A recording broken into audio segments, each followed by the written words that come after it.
Hi everyone, it's me again, and I'm back with another compatibility example. A friend of mine asked me to look at her and this guy she likes, and he likes her too, of course.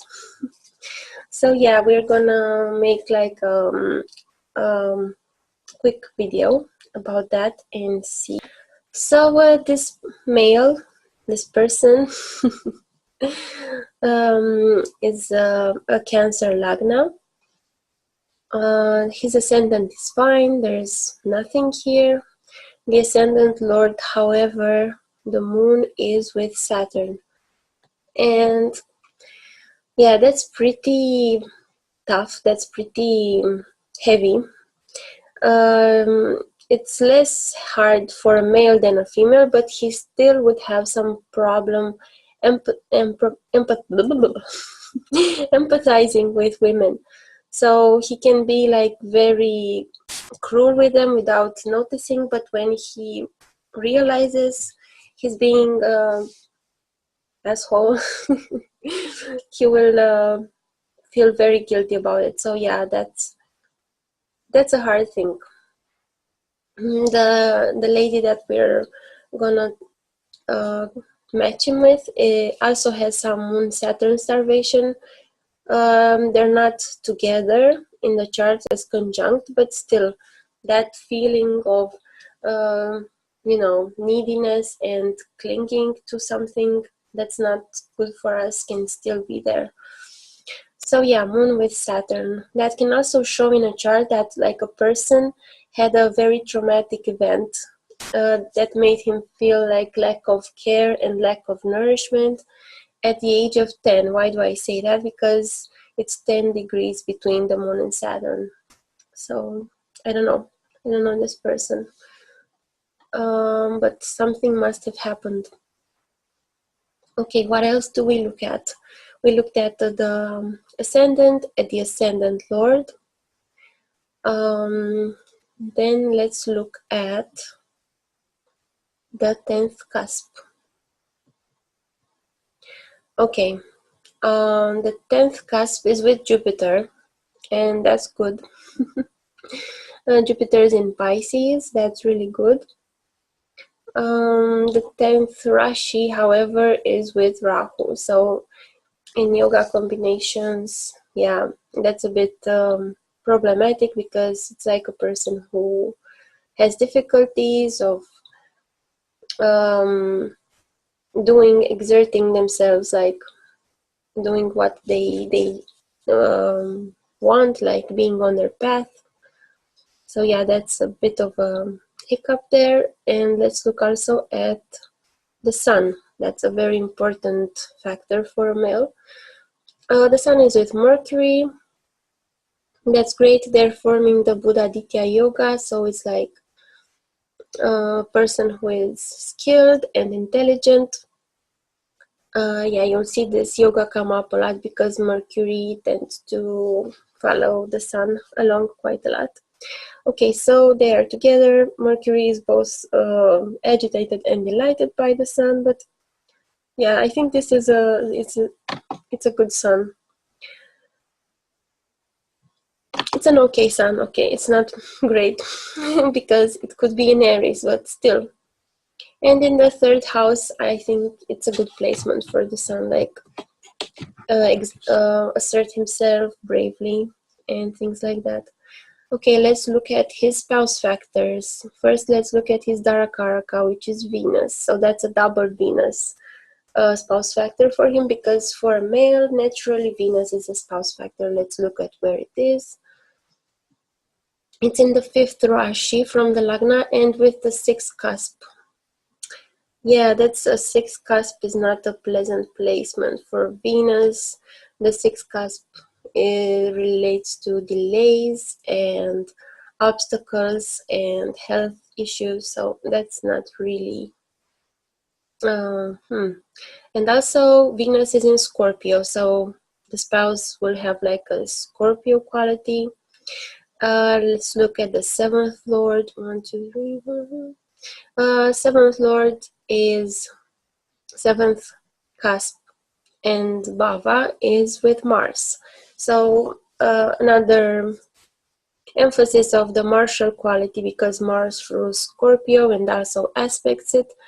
So Mars, Gemini says that Mars is like somebody who has like some defects, like a defective limb, but it can be more or less serious. It depends. And since it's in Capricorn, and that's, I mean, still, like, Mars is exalted, right? So his wife would be like very capable. She can be like short-tempered and argumentative, but she can also be very capable, like Mars in Capricorn, right? So the Lord, it's Saturn. So yeah, that's somebody that's older, right? Or more sickly or more ascetic. Yes, and let's look at the spouse factors in the D9 as well. We look at the seventh from the soul planet. His soul planet is Mercury. The seventh is Capricorn. It's empty, but it's aspected by Saturn again. It's aspected by the moon, so the moon shows like somebody good looking. Then what do we see? We look at Venus, which is his Darakaraka. Venus with Mercury. Mercury makes one skilled in arts. In Cancer, it has like a lunar quality as well. And what else do we see? It's yeah, it's aspected by Saturn, so again, somebody who can be older. So yeah, all these factors. Yeah, let's look at her chart now. Yeah, I had her.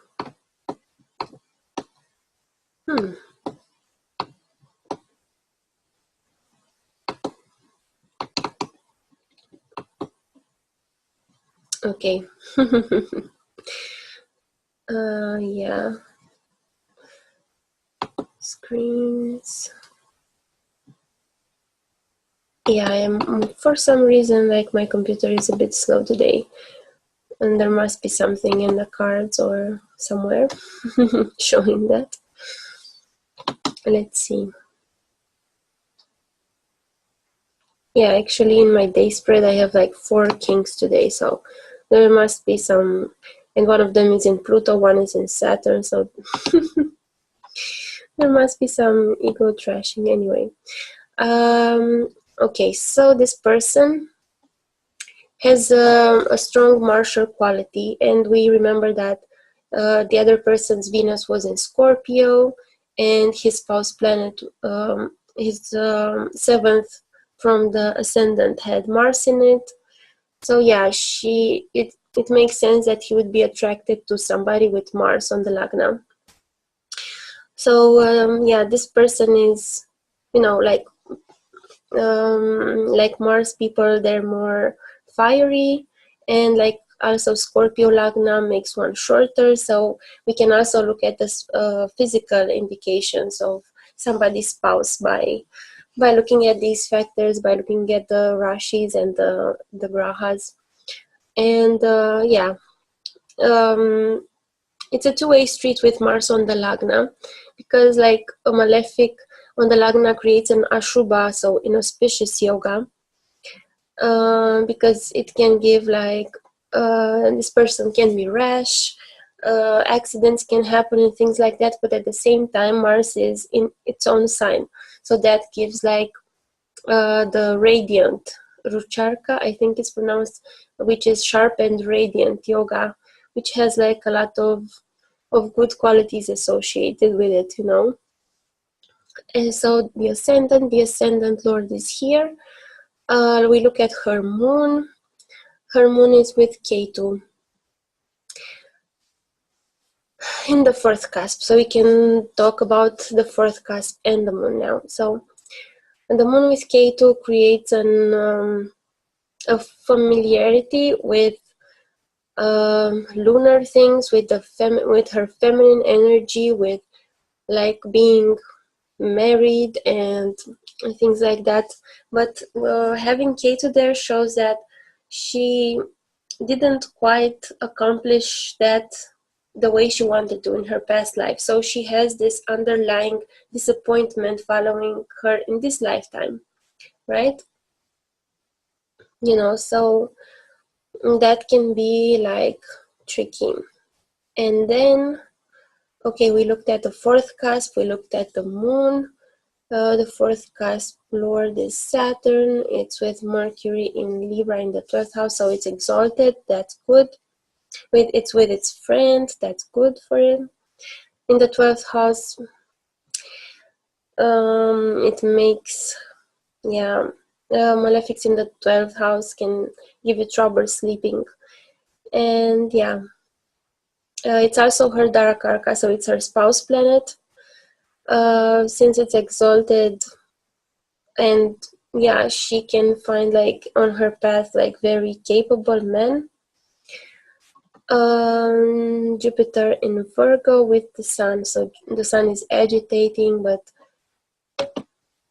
still, I mean, Jupiter it's in neutral, so still she can come across worthwhile partners in her life. And let's see, in the Navamsha, her soul planet is the sun. The seventh from that is Mercury with Ketu in Pisces. So Mercury, as I was saying, for the other person is like somebody skilled in the arts. So I don't know, maybe she will find somebody skilled in the arts. Rahu and the sun are aspecting the spouse factor. So Rahu is a foreigner or somebody who was in a relationship recently and they still haven't gotten over that person. So yeah, these people are foreigners to each other. So yeah, that's interesting. Okay, she's got Jupiter exalted here in the Navamsha, so she can find like great fulfillment with Jupiterian things like husband or children or like money. So I think that's good. Okay, now let's look at Kuta. Compatibility. Kuta is like you look at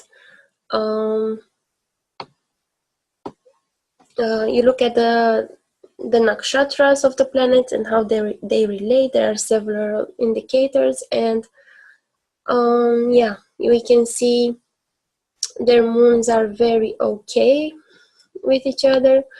So the problem is with their nadis. They say if both people have windy nadis, nadis are like their mood. So with windy nadis, the wife may leave.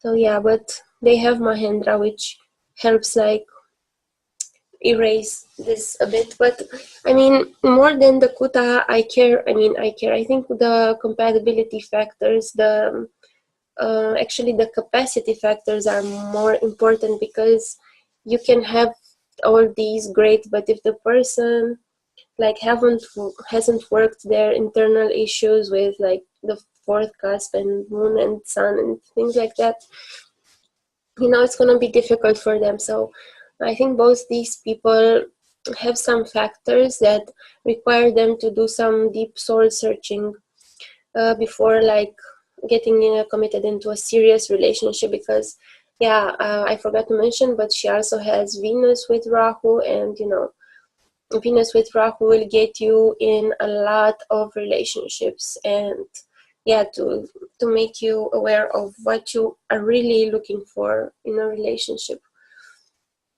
Okay, if you want any probability for marriage, you have to have like planets on the angles.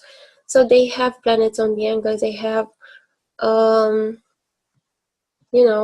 unfortunately the nose to, which can be like tricky because fated events that can always not be so pleasant.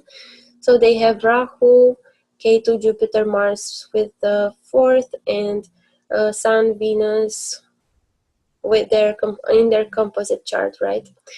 So Sun, Venus, and the Lagna. The composite chart is like you add the two charts up together and you make one chart.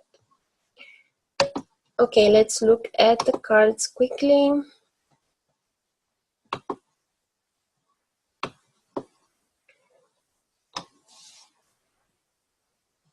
Now, yeah, I think we're going to look at the cards in part 2 because right now I really have to run.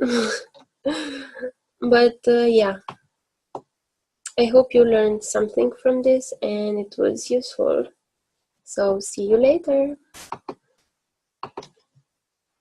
Bye.